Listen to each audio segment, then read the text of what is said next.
রথযাত্রা সনাতন ধর্মাবলম্বীদের একটি অন্যতম প্রধান এবং প্রাচীন ধর্মীয় উৎসব। জাতি ধর্মবর্ণ নির্বিশেষে আমি সকলকে আন্তরিক শুভেচ্ছা এবং অভিনন্দন জানাচ্ছি। আপনারা সকলে জানেন প্রতি বছর আমাদের রথযাত্রা উৎসব পালন হয়ে আসছে।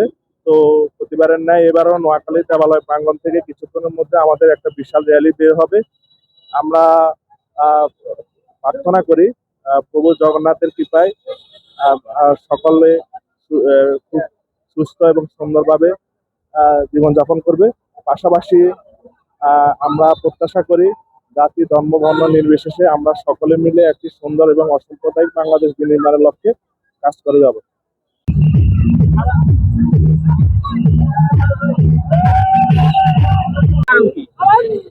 ভাই ভাইয়ের বৌদিকে নিয়ে আমি এই রথযাত্রা উদযাপন করতে আসছি। আমার জন্য সবাই আশীর্বাদ করবে। আমাদের রথ নোয়াখালী দেবালয় মন্দির থেকে শুরু করে মাঝদি বাজার ঠাকুর আশ্রম পর্যন্ত শোডাউন করা হবে।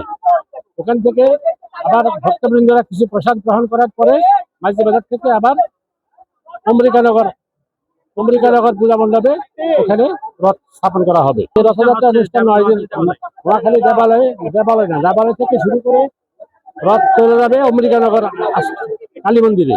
সেখানে 9 দিন ব্যাপী আমাদের এই অনুষ্ঠান চলবে।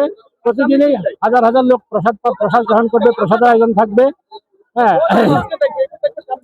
সে প্রেক্ষিতে আইনশৃঙ্খলা যেন কোনো অবনতি না ঘটে সেভাবেই আমাদের এই অনুষ্ঠান চলবে। পুলিশ বিভাগ প্রশাসন সকলের সহযোগিতা আমাদের কাম্য।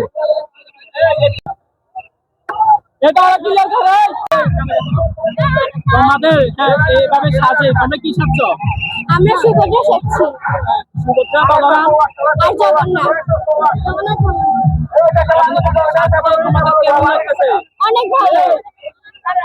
মানুষ কি বলতেছে তোমাদেরকে নিয়ে? অনেক ভালো ভালো জিনিস বলছে, সেটা বলার বাইরে। আমরা আমাদের ভক্তবৃন্দকে যথেষ্ট পরিমাণ সেফ দেওয়ার চেষ্টা করব।